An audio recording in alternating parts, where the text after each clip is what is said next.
BS police station फौरन beat number 14 को report करो। आरे में एक अज्ञात औरत की बॉडी मिली है। बीट नंबर 14 आरे कॉलोनी बीएस पुलिस स्टेशन तुरंत रिपोर्ट करें।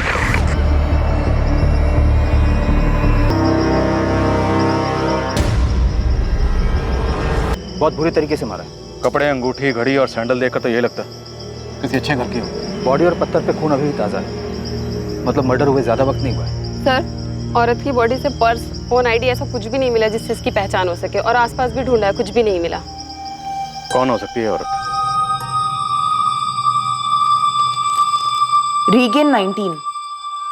घड़ी ब्रांडेड है शायद, काफ़ी महंगी लग रही है। लगता तो है सर, लेकिन कंफर्म करना पड़ेगा। और सर ये अंगूठी, ये सोने की लगती है। इस पे ये शायद कोई गुड लक स्टोन है। और टॉप? सर ये टॉप भी महंगा लग रहा है, शायद किसी मॉल वॉल से खरीदा होगा। जब ये बॉडी आपको मिली उससे तकरीबन 3 या 4 घंटे पहले इनका मर्डर हुआ है। हमें आरे में बॉडी मिलने की खबर सुबह 8:15 बजे मिली, तो मर्डर 4 से 6 के बीच में हुआ होगा। राइट, और इनके घाव अभी तक ताज़ा हैं। ये पत्थर पे जो ब्लड के सैंपल्स मिले हैं वो विक्टिम के ब्लड के सैंपल से मैच भी हुए हैं। मतलब विक्टिम का चेहरा इसी पत्थर से बिगाड़ा गया। राइट।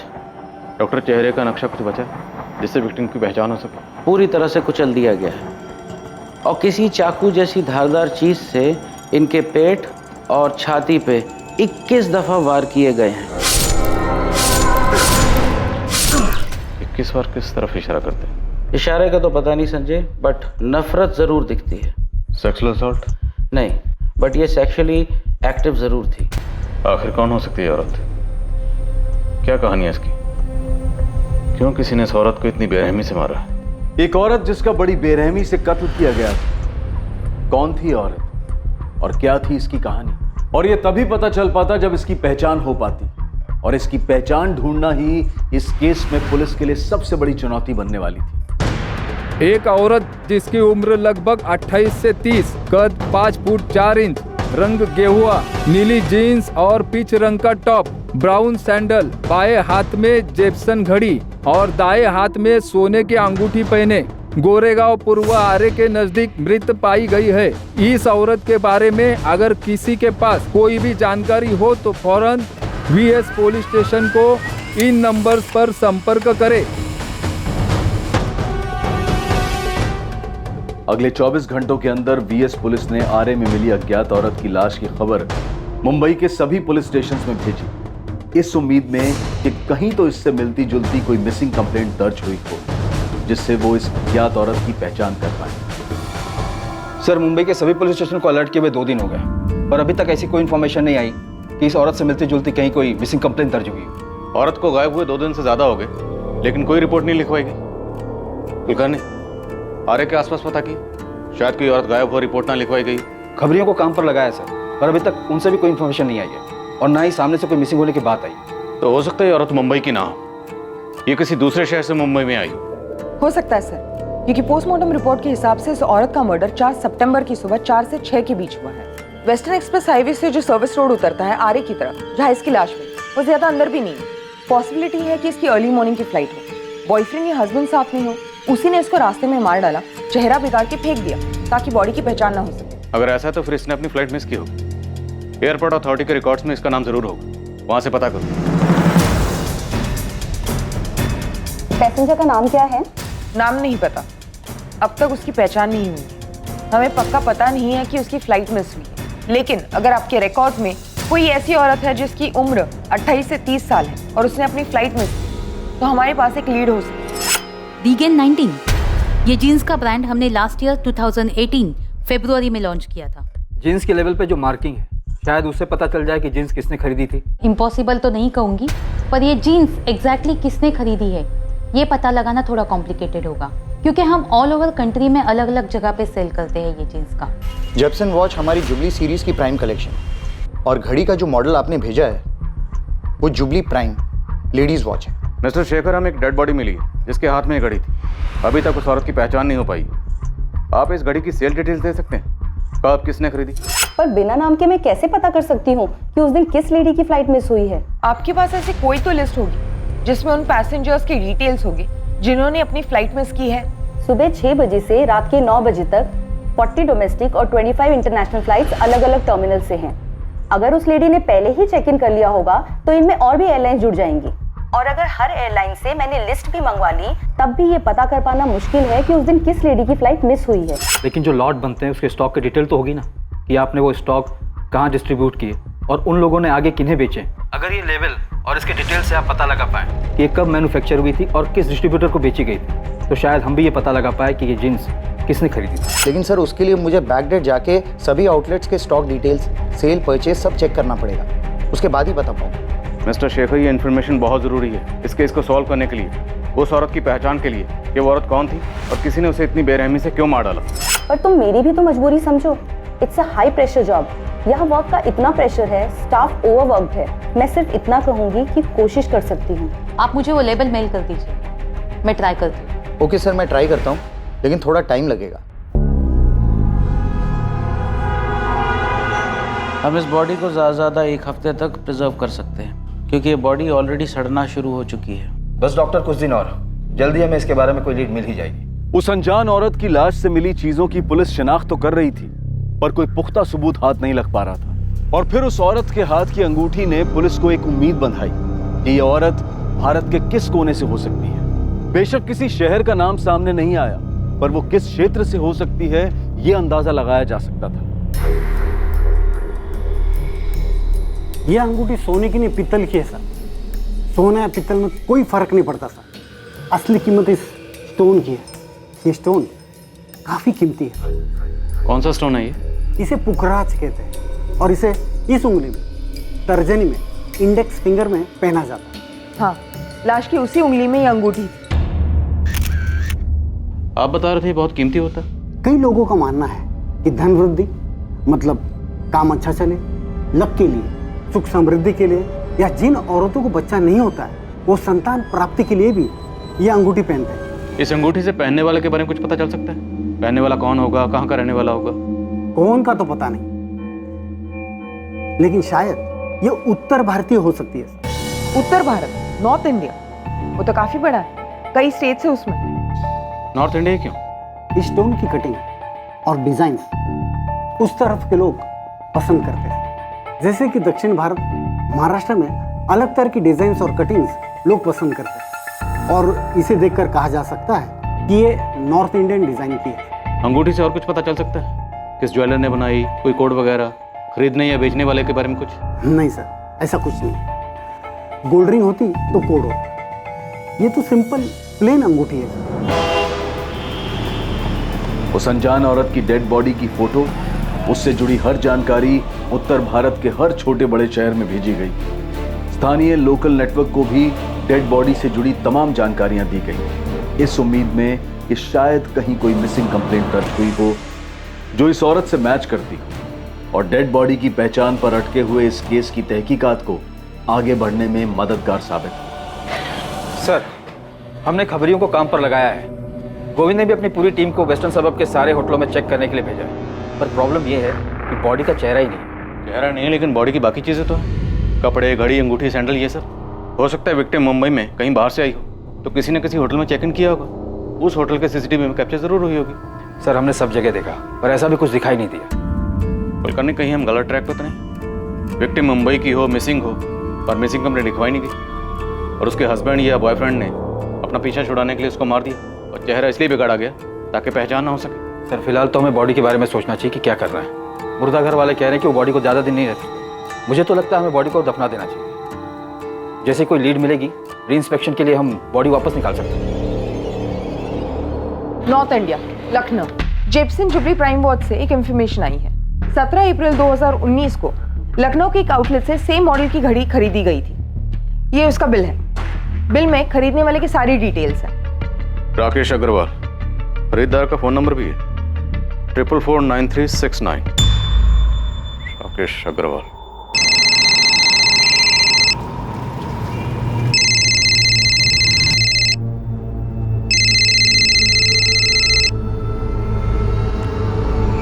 हेलो, राकेश अग्रवाल जी बोल रहा हूँ। आप कौन? मैं मुंबई पुलिस से पीआई संजय कुमार बोल रहा हूँ। जी कहिए सर।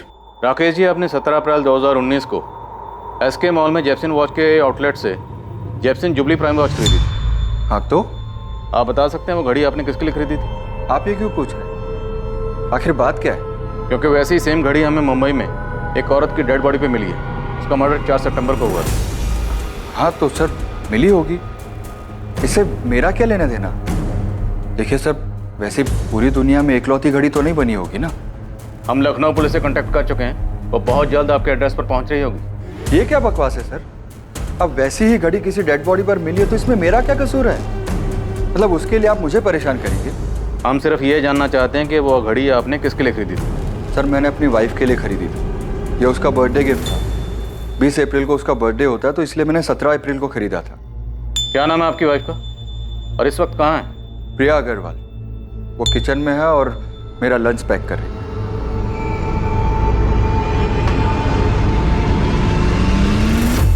मैं आपको अभी वीडियो कॉल कर रहा हूँ, आप उनके पास ही रहिएगा। आप ये सब क्यों कर रहे हैं? सिर्फ इसीलिए क्योंकि मैंने वो घड़ी अपनी वाइफ को गिफ्ट की थी?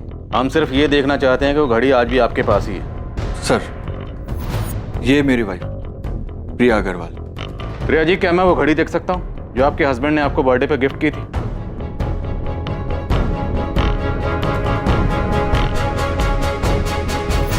इतना काफी है या और कुछ देखना है आपको जिससे आपको और तसल्ली हो जाए? पैन कार्ड, आधार कार्ड, राशन कार्ड या और कुछ?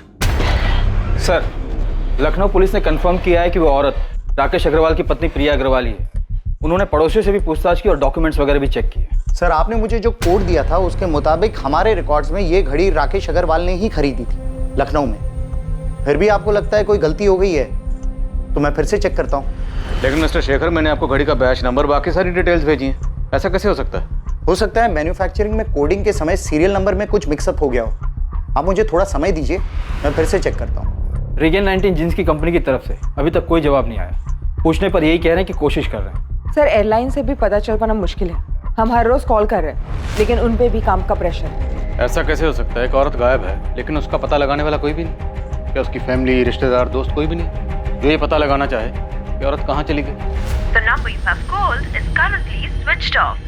शीला, राधिका का फोन अभी भी स्विच ऑफ आ रहा है। पुलिस क्या कह रही है? वो तो कह रही ढूंढ रही है, पर राधिका अचानक ऐसे कहाँ चली गई?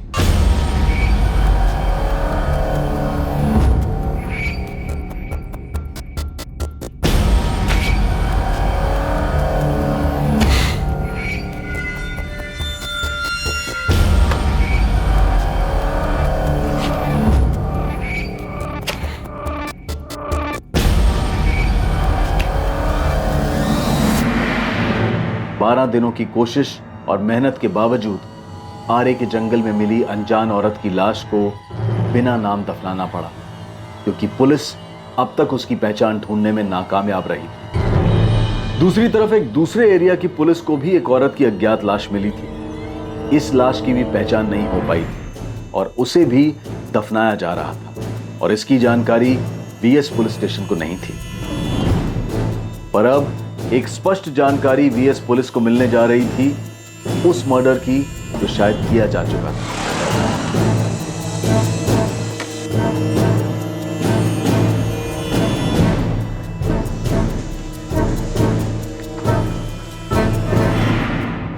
आसिफ मोहम्मद नाम है साहब उसका, मलाड वेस्ट में रहता है। उसको उठाइए, आपको सब कुछ मालूम पड़ जाएगा।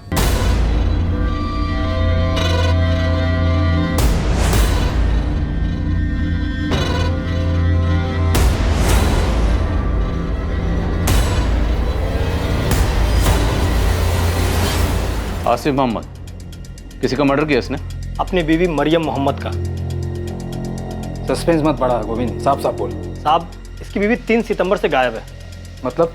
मतलब ये कि वो अपन लोगों को एड़ा बना रहा है। आरे में जो औरत का डेड बॉडी मिला है ना, उसका हुलिया इसी ने चेंज किया ताकि पुलिस को लगे कि ये किसी अच्छे घर की औरत है और पुलिस का ध्यान इस आसिफ पे जाए ही नहीं। चल आसिफ मोहम्मद का एड्रेस है, देखते हैं कितना सही है तेरा टिप।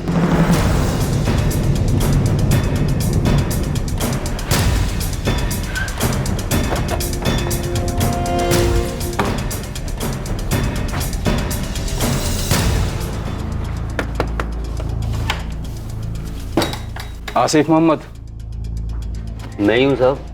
क्या हुआ? तेरी बीवी मरियम मोहम्मद कहाँ है?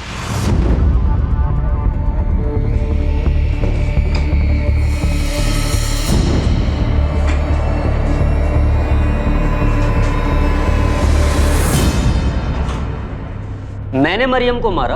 अपनी बीवी को? क्या बात कर रहे हो साहब? मारा नहीं तो गई कहाँ?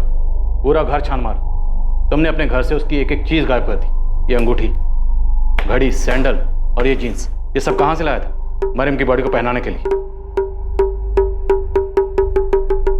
साहब, आपको किसने बोला ये मरियम है?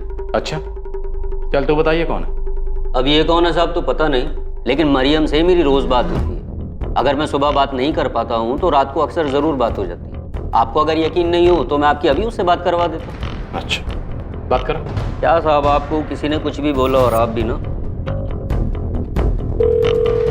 लो साहब, घंटी जा रही है, आप खुद ही बात कर लो, आपको यकीन। सलाम वालेकुम, कैसे हैं आप कौन बोल रहे हैं? पहले आप बताइए, आप कौन बोल रहे हैं? ये तो मेरे शौहर आसिफ का नंबर है, आपके पास कैसे आया? मैं मुंबई पुलिस से इंस्पेक्टर संजय शर्मा बोल रहा हूँ। इंस्पेक्टर?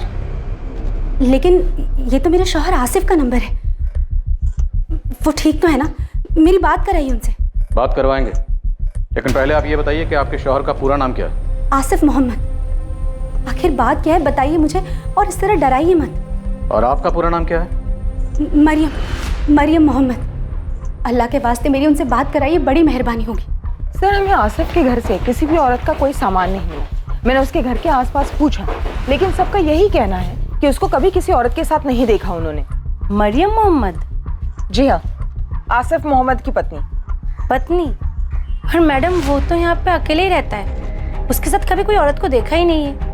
उसकी पत्नी तो जोधपुर में रहती है, उसने एक बार बताया था। सर, लगता है इस बार भी घड़ी वाले राकेश अग्रवाल की टिप की तरह ही रॉन्ग नंबर लगा है। लगता है गोविंद का दिमाग खराब हो गया, ब्लाइंड मर्डर में ब्लाइंड टिप दे। खामखा आपने मेरी बीवी को डरा दिया साहब। और आपको किस बेवकूफ ने बोला कि मैंने अपनी बीवी का मर्डर किया? काम क्या करता था? दिहाड़ी मजदूर हूँ, कारपेंटरी करके जैसे तैसे 2 पैसे कमाता हूँ साहब, और उन 2 पैसे में से बचाकर अपने घर भेजता हूँ ताकि मेरी बीवी हमारे बेटे इखलाक को अच्छी तालीम दे सके, अच्छा खाना खिला सके। पुलिस को लगने लगा था कि लखनऊ के राकेश अग्रवाल की तरह उन्हें एक बार फिर गलत जानकारी दी गई थी, लेकिन आसिफ के जरिए पुलिस के सामने एक ऐसा खुलासा होने जा रहा था जो इस केस को एक अलग ही स्तर पर, एक अलग ही मोड़ पर ले जाने वाला था। अरे गोविंद, ये क्या मजाक लगा रखा है? हमारे सामने आने से पहले एक बार ठीक से पता तो कर लेता। आपको मेरे से ज्यादा वो आसिफ की बातें भरोसा है? मैं बोल रहा साहब, मर्डर वही किया है। यदि खबर गलत निकली ना तो नेटवर्क छोड़ के आउट होने को तैयार है मैं। अरे गोविंद, उसकी बीवी मरियम तो जोधपुर में है, हमने बात की उससे। वो अपन लोगों को फिर से घुमा रहा है साहब। उसका इधर एक औरत के साथ सेटिंग है, अपना पंटर लोग उस औरत का एड्रेस ढूंढ देंगे।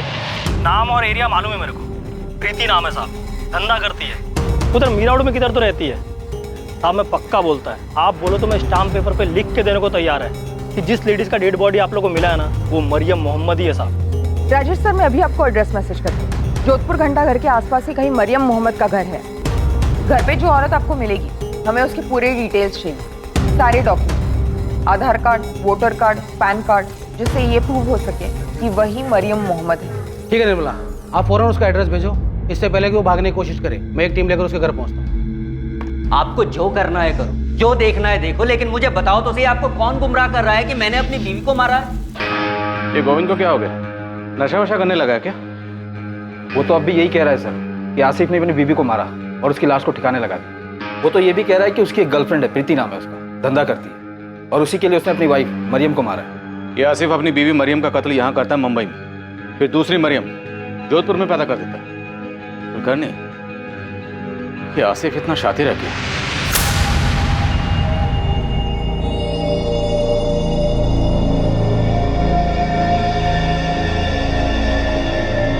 ये क्या नाटक चल रहा है साहब? पहले मुंबई पुलिस आसिफ के नंबर से मुझे फोन करती है, और अब आप लोग आकर दुनिया भर के सवाल जवाब कर रहे हैं। मैंने कहा ना कि मैं ही मरियम मोहम्मद हूँ, और ये मेरा और आसिफ का बेटा इखलाक मोहम्मद है। तो आपके पास आपका कोई आधार कार्ड या वोटर आईडी तो होगा, दिखाइए। क्यों दिखाऊं? मैंने कहा ना कि मैं मरियम मोहम्मद हूँ। देखिए मैडम, आपके पति पर अपनी पत्नी के मर्डर का इल्जाम है, और वो इस वक्त मुंबई पुलिस की हिरासत में है। अरे लेकिन मैं हूँ उनकी बीवी और मैं जिंदा हूँ, आपको 10 बार बोल चुकी हूँ, लेकिन फिर भी आप लोग बेवजह परेशान कर रहे हैं।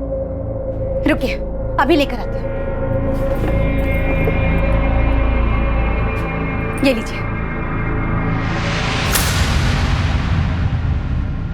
इतना काफी है कि और सबूत चाहिए आपको? हमारे निकाह को 7 साल हो गए और 5 साल का हमारा बेटा है, और हम कहीं बाहर से नहीं आए, यही जोधपुर से हैं। चाहिए तो मोहल्ले वालों को जाके पूछ सकते हैं। और हाँ, 4 घर छोड़ के आसिफ के अम्मी और अब्बू रहते हैं। सुबह से परेशान कर दिया आप लोगों ने हमें।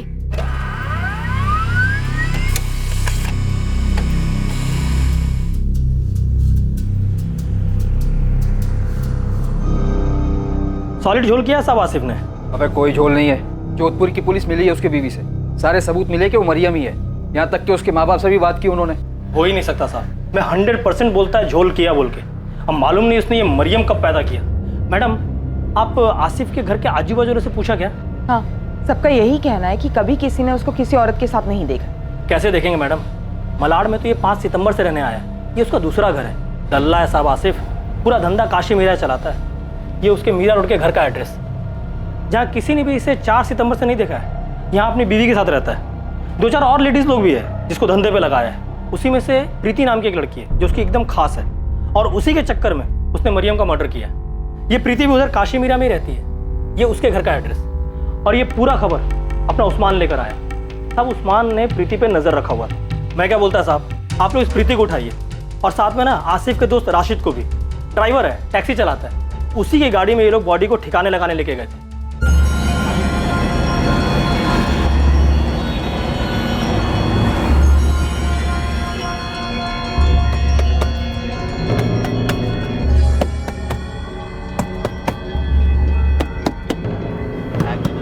आसिफ, डिग्गी में से आवाज आ रही है। अबे तूने गला तो ठीक से दबाया था ना? हाँ यार, जब मैंने उसका गला दबाया था ना, पूरी सांस रुक गई थी उसकी। अब क्या करेंगे?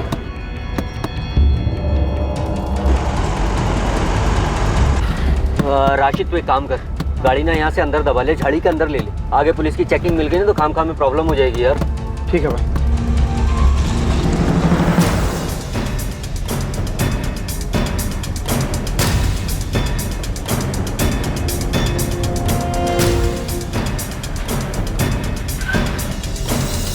साहब, ये है, ये राशिद का घर।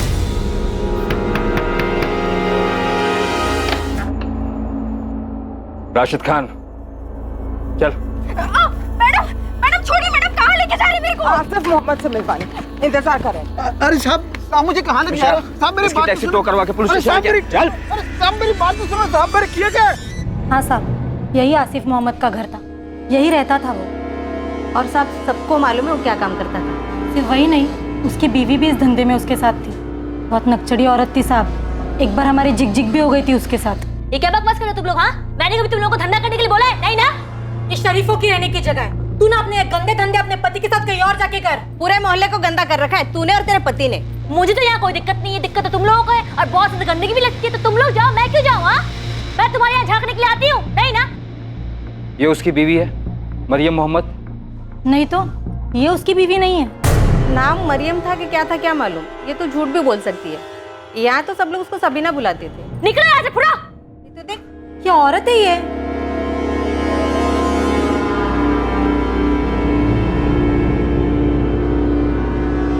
सबीना, आप लोगों में से किसी के पास सबीना की फोटो है? सब बात तो सुनो साहब, सब बात तो सुनो।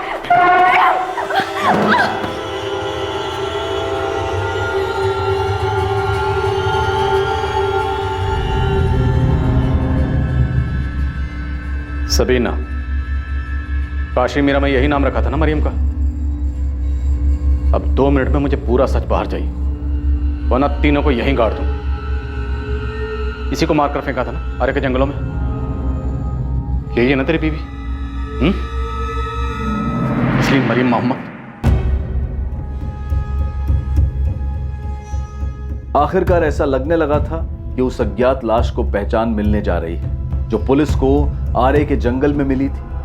14 दिन पहले जिसका मर्डर हुआ था, और अभी तक पता नहीं चला था कि वो कौन थी और उसे क्यों मारा गया था। पुलिस का मुखबिर गोविंद कत्ल के मकसद और पुख्ता सबूतों के साथ पुलिस के पास आया, पर आसिफ और उसके साथी राशिद और प्रीति एक ऐसे मर्डर का खुलासा करने वाले थे जो पुलिस के भी होश उड़ा देने वाला था, और मर्डर के केस को एक नया मोड़ देने वाला था। हाँ साहब, हमने यहीं से मारा है, लेकिन ये मरियम नहीं है, सबीना है। मरियम तो मेरी पहली बीवी का नाम है, जोधपुर में रहती है, जो आपकी बात कराई थी ना मैंने फ़ोन पे। वे सबीना कौन है? सबीना कुरैशी, ये भी धंधा करती थी साहब। मैं दिल्ली में मिला था। मैं दिल्ली में 4 साल से काम कर रहा था साहब। वहीं 2 साल पहले इससे मिला था। ये लो, इस एड्रेस पे जाना है। और ये कैसे कपड़े पहन रखे हैं तुम लोगों ने? अरे थोड़े ढंग के कपड़े पहन के जाना, बड़े लोग हैं, समझ गई? और सुनो, जो बोले चुपचाप कर देना, पुश करके आना। बहुत मोटी पार्टी है, रेगुलर क्लाइंट बनाना है उन्हें। जी मैडम। अच्छा एक बात और, होटल के रिसेप्शन पे जाके ना खुद को गेस्ट बताना। क्या बताओगी? गेस्ट। और अंग्रेजी में बोलना। चलो जाओ, घबराओ मत, जाओ। अरे सबीना जी जरा गौर तो फरमाइए। ये ले तेरा हिस्सा। मैं और सबीना मिलके काम करते थे। सबीना लड़कियां ढूंढ कर लाती थी, ऐसी लड़कियां जिन्हें धंधा करने में कोई एतराज़ नहीं होता था। मैं ऐसे ही अनजान लोगों को दोस्ती के मैसेज भेजता था, जिसमें घुमा फिरा के धंधे की बात लिखता था। उसमें से कोई जवाब देता तो उसे हाई क्लास लड़की देने का ऑफर देता था। बिल्कुल साहब, बिल्कुल, आप फिक्र मत करो साहब। अरे नहीं साहब, टेंशन लेने की ज़रूरत नहीं है। आप जहाँ कहोगे लड़की पहुँच जाएगी, किसी को पता नहीं चलेगा। आप फिक्र मत करो। अरे मैं हूँ ना, देख लेना साहब, आप खुद ही बोलोगे यार आसिफ तूने दिल खुश कर दिया। सब सही चल रहा था साहब, पर फिर एक दिन हमारी एक लड़की पुलिस की रेड में पकड़ी गई और फिर पुलिस ने मुझे और सबीना दोनों को गिरफ्तार कर लिया। हम दोनों जमानत पर बाहर तो आ गए, पर पुलिस रिकॉर्ड में आने के बाद वहाँ काम करना मुश्किल हो रहा था साहब। जैसे ही धंधा शुरू करते पुलिस उठा लेती। खर्चा पानी देने में तेल निकल गया हम लोगों का। बस मैंने और सबीना ने तय किया कि हम दिल्ली ही छोड़ देंगे और 1 साल पहले हम लोग मुंबई आ गए। यहाँ आके हमने काशीमीरा में अपना धंधा जमा लिया। ओए, तेरे धंधे पानी में हमें कोई इंटरेस्ट नहीं, सीधा मुद्दे पे है, वरना तेल निकाल देंगे मार मार के तेरा। सर वही तो बता रहा हूँ मैं आपको। यहाँ ये प्रीति है ना, ये सामने से चल कर आई, पहले से इस धंधे में थी। मुझे सिखाएगा? आसिफ कल पैदा नहीं हुई मैं, समझा? एक तो प्रीति सामने से खुद चल के आई है, ऊपर से पूरे हफ्ते में 2 ग्राहक के पास भी नहीं गई है। अरे कैसे जाएगी वो, तबीयत ठीक नहीं है उसकी। तबीयत ठीक नहीं उसकी है? तबीयत ठीक नहीं है उसकी? मुझे घुमाएगा तू? मुझे पता नहीं मेरे पीठ पीछे क्या चल रहा है, पता नहीं है मुझे। हाँ ये सबीना बहुत ज्यादा कर रही है, तू बोल रहा हूँ। मैं ज्यादा कर रही हूँ, मैं ज्यादा कर रही हूँ। हाँ तुझे क्या लगा तू कल की आई हुई प्रीति के साथ टाका भिड़ाएगा और मैं चुपचाप बैठी रहूंगी? मरियम नहीं हूँ मैं जो चुपचाप एक कोना पकड़ के रोने बैठ जाऊँ, समझा? साला चैन से खाना भी दुश्वार कर दिया तूने, जब से बकवास कर रही है तू। आसिफ एक बात ना कान खोलकर सुन ले, अगर तूने कहीं और मुंह मारा ना तो खाना छोड़ उल्टा मैं तुझे खा जाऊंगी, समझा? और हाँ जाकर ना अपनी प्रीति को बोल दे यहाँ से उसका धंधा बंद, जहाँ से ये वहीं चली जाए। कल से मुझे यहाँ को दिखनी नहीं चाहिए, समझा? ऐसे आंखें फाड़ फाड़ के क्या देख रहा है? जितना बोला उतना कर, चल निकल यहाँ से। मैं सबीना को खुश रख रहा था, माँ मरियम को भी और यहाँ इस प्रीति को भी, लेकिन ये सबीना कुछ सुनने को तैयार ही नहीं थी साहब। खुद किसी की जगह मारकर बैठी थी और अब उसे धर्मपत्नी बनना था। आसिफ की जिंदगी में सारी जगह उसे अकेली को चाहिए थी। सबीना को कैसे मारा और कहाँ मारा? वहीं काशीमीरा वाले घर में, रात के अंधेरे में गला दबा दिया उसने।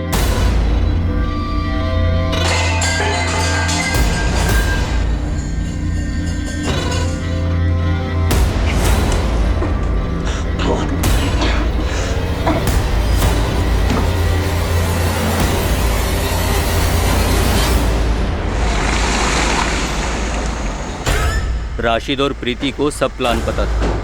ये दोनों राशिद की टैक्सी लेकर रात को मेरे घर आए और हम सबीना की बॉडी को ठिकाने लगाने निकले। उसकी सांस बंद हो चुकी थी तो मुझे लगा वो मर गई, पर वो मरी नहीं थी।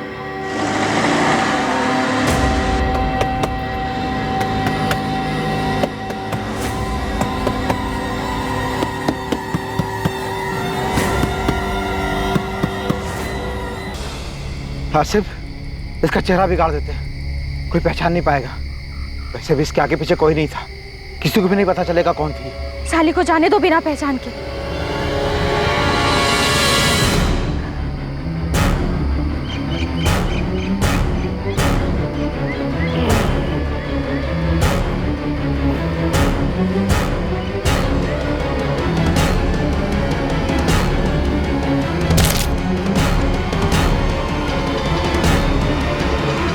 ये कपड़े, ये जीन्स टॉप सबीना के हैं ना? नहीं, ये कपड़े उसके नहीं हैं। मतलब पहले तुम लोगों ने सबीना का कत्ल किया, उसके बाद उसकी बॉडी को ये सब पहना है? साहब, हमने ना कोई कपड़े बदले हैं, ना कोई अंगूठी पहनाई है, ना हमने कोई जीन्स पहनाई है।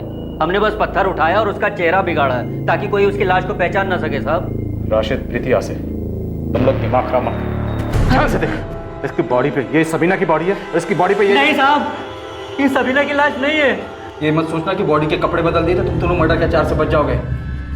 सबीना का कोई रिश्तेदार है? पता नहीं, 2 साल पहले दिल्ली में मिली थी, तब तो बोल रही थी कि मेरा दुनिया में कोई नहीं है। साहब ओए, ज्यादा नाटक मत कर, ये बॉडी सबीना की है ना? जब मैंने आपको बता दिया कि मैंने इसे मारा है, तो भला मैं अब क्यों झूठ बोलूंगा कि ये लाश सबीना की नहीं है? आसिफ सच बोल रहा है साहब, सबीना ने लाल सलवार और हरा कुर्ता पहना था और हमने तो उसके बॉडी से अंगूठी, चेन सब कुछ निकाल लिया था। ऐसा कुछ भी नहीं छोड़ा जिससे उसकी पहचान हो सकती थी। साहब, ये आसिफ एक नंबर का झोलर आदमी है। यहाँ एक औरत को अपनी बीवी बताता है और पकड़ा जाता है तो पता चलता है बीवी तो जोधपुर में है। बहुत चालाक आदमी है सब ये। उसे अच्छी तरह से पता है कि अगर उसने कबूल नहीं किया तो हमें ये साबित करने में मुश्किल होगा कि ये सबीना की बॉडी है, इसलिए उसने सारी प्लानिंग पहले से की थी। सबीना के बॉडी के कपड़े, जूते, ज्वेलरी सब कुछ बदल दिया गया ताकि अगर कभी पकड़े भी गए और जुर्म कबूल भी करना पड़ा तो बॉडी पहचानने से मना कर दे।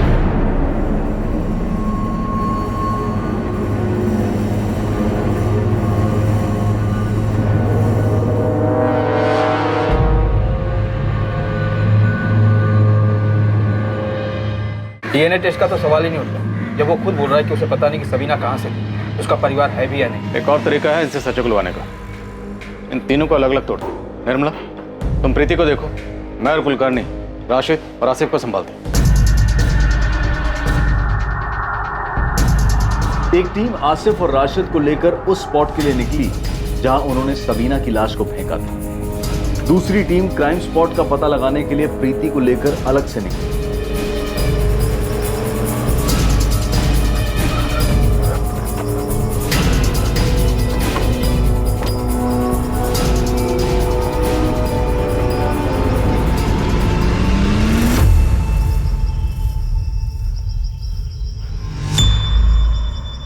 बता, बॉडी कहाँ फेंकी थी और जिस पत्थर से चेहरा बिगाड़ा था वो पत्थर कहाँ था?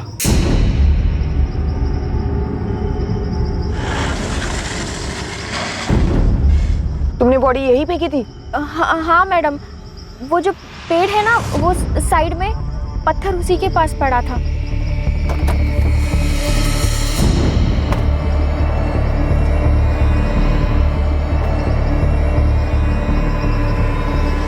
मैडम, राशिद ने पत्थर यहाँ से उठाया था।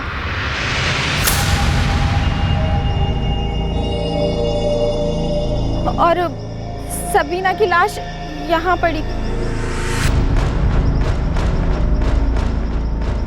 पक्का तुमने बॉडी यही फेंकी थी? हाँ मैडम। बता जल्दी, कहाँ फेंकी थी? साहब, हमने सबीना की लाश को यहाँ नहीं फेंका था साहब। यहाँ नहीं फेंका था तो कहाँ फेंका था? साहब, ये जगह तो गोरेगांव हाईवे से 2 मिनट की दूरी पर है। हम लोग तो आरे के उस पार पवई तक निकल गए थे और वहाँ सबीना को होश आ गया था तो हम लोगों ने गाड़ी अंदर की तरफ ले ली थी। सर, मुझे लगता है ये लोग सच बोल रहे हैं क्योंकि प्रीति हमें जिस जगह लाई है ये भी आरे का एक हिस्सा है, लेकिन ये उसका दूसरा छोर है, पवई साइड की तरफ। ओके निर्मला, तुम वहीं रुको, हम लोग भी यहाँ से निकल रहे हैं। आसिफ और राशिद भी यही कह रहे हैं कि उन्होंने सबीना की बॉडी यहाँ नहीं फेंकी थी। चलो, जहाँ बोल रहे हो वहाँ चलो, देखते हैं क्या बताते हो तुम लोग। कहाँ फेंकी थी बॉडी तुम लोगों ने?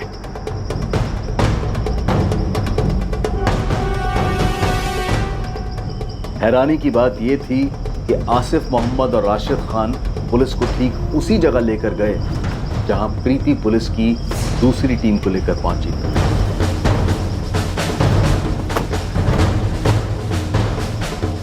भाई साहब, हमने सबीना की लाश को उस पेड़ के पास फेंका था और पत्थर भी वहीं था साहब। सर, प्रीति ने भी बिल्कुल यही कहा था कि लाश यही फेंकी थी और पत्थर भी यही था। ये एरिया तो हमारे अंडर में आता भी नहीं, ये तो सीआर मार्ग पुलिस स्टेशन के अंडर में आता है। और दूसरी तरफ आसिफ कह रहा है कि उसने अपनी बीवी सबीना को 3 सितंबर की रात को गला दबाकर मारा। हमें बॉडी 4 सितंबर को मिली और पोस्टमार्टम रिपोर्ट के हिसाब से मर्डर 4 सितंबर की सुबह 6 बजे के आसपास हुई। तो फिर इस हिसाब से जो बॉडी हमें मिली वो सबीना की नहीं हो सकती। फिर किसकी बॉडी है? हमें सीआर मार्ग पुलिस स्टेशन से पता करना चाहिए कि क्या 3 सितंबर की सुबह उन्हें यहाँ से कोई बॉडी मिली थी या नहीं। हाँ, आप बिल्कुल ठीक कह रहे हैं। 3 सितंबर की सुबह उस जगह हमें एक औरत की बॉडी मिली थी जिसका चेहरा बहुत बुरी तरीके से कुचल दिया गया। 3 सितंबर की सुबह बॉडी मिली थी? हाँ, पोस्टमार्टम की रिपोर्ट से भी यही पता चला कि 2 सितंबर की रात को गला घोंटकर उसका मर्डर किया गया। आसिफ, तुम कह रहे हो कि तुमने सबीना का मर्डर 3 सितंबर के रात को किया, सही है? मैडम, तारीख तो याद नहीं है, लेकिन मर्डर मैंने रात को ही किया था। आपको जो बॉडी मिली थी उस औरत ने लाल सलवार और हरा कुर्ता पहना था। हाँ, वही था। और अभी 4 दिन पहले ही हमने उसकी बॉडी को दफनाया, लेकिन अभी तक हमें उसकी कोई पहचान नहीं हो पाई। आपको इस केस के बारे में कोई लीड मिला है क्या? हाँ, शायद।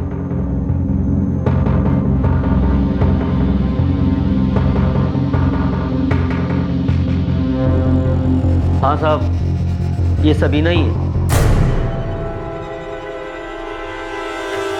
ये आसिफ सच बोल रहा है। ये लाल सलवार और ये हरा कुर्ता हमें बॉडी से ही मिले। संजय जी, आपने हमारा केस ही सॉल्व कर दिया।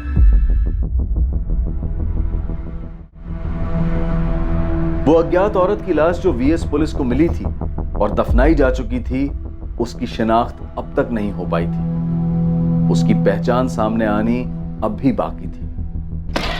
गोविंद, तेरी टिप ने श्रीकांत का केस तो सॉल्व कर दिया, लेकिन हमारा केस अभी वहीं अटका हुआ है। सवाल अब भी यही है कि औरत कौन थी, उसे किसने मारा और क्यों मारा। ये तो मेरे को ही समझ में नहीं आ रहा सर। पहली बार ऐसा हुआ है कि इतना खोद के निकालने के बाद पता चला कि मर्डर तो हुआ है, पर अपने केस के अलावा दूसरा एक केस सॉल्व हो गया और अपना केस वहीं का वहीं रखड़ रहा है। जैसे आसिफ सबीना को मारकर चुप बैठा था, वैसे कोई है जो इसे मारकर चुप बैठा है और इसे कोई पूछने वाला नहीं। शायद हो सकता है कि पूछने वाला हो और पूछ भी रहा हो, लेकिन उसे जवाब ना मिल रहा। अब तो मेरा यकीन और भी पुख्ता हो चला, ये औरत मुंबई की नहीं थी। ये औरत किसी दूसरे शहर से मुंबई में आई हो।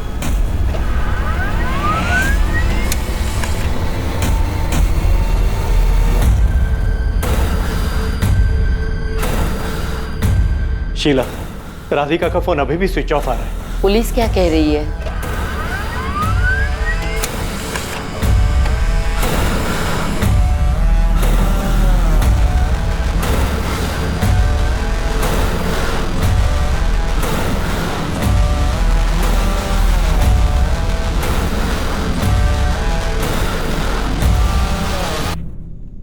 ये नैना सब्रवाल है और ये है उसका बॉयफ्रेंड आशीष मिश्रा।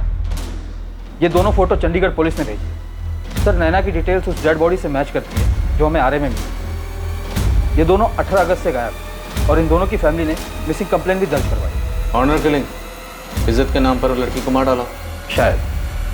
सर, ये राधिका जो उम्र 27 साल, 21 अगस्त से पटना से मिसिंग। 22 अगस्त को उसके पिता रमाकांत झा और माँ शीला झा ने मिसिंग कंप्लेंट लिखवाई थी पटना पुलिस में। इसके डिटेल्स भी बिल्कुल मैच करती है उस डेड बॉडी से जो हमें आरए में मिली। इसके पिता इसकी शादी करवाना चाहते थे, जिसकी वजह से राधिका का झगड़ा उसके पिता से हुआ और वह घर छोड़ के चली गई।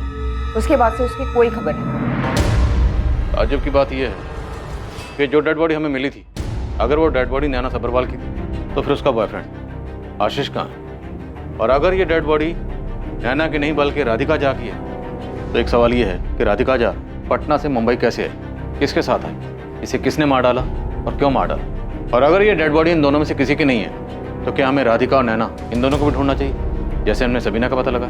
जो भी हो, अब हम इस केस में इतना आगे आकर रुक तो नहीं सकते। अब हमें विक्टिम का पता लगाना ही होगा, फिर चाहे विक्टिम कोई भी हो। क्या वो अनजान लाश नैना सब्रवाल की थी या राधिका झा की? इन दोनों में से वो कौन हो सकता था जिसकी लाश पुलिस को मिली थी और पहचान अभी तक नहीं हो पाई? ये विक्टिम आखिर थी कौन? मरने वाली की पहचान अब तक अनकही अनसुनी थी। क्या ये राधिका या नैना में से किसी एक की कहानी थी, या फिर ये कोई और ही थी जिसके बारे में पुलिस अब तक बेखबर थी? सर, मुझे लगता है इस आसिफ को और तोड़ना है। जैसे 3 सितंबर की रात को उसने सबीना को मार के फेंका था, शायद इन्हीं लोगों ने 4 सितंबर की सुबह किसी और को मार के फेंक दिया होगा।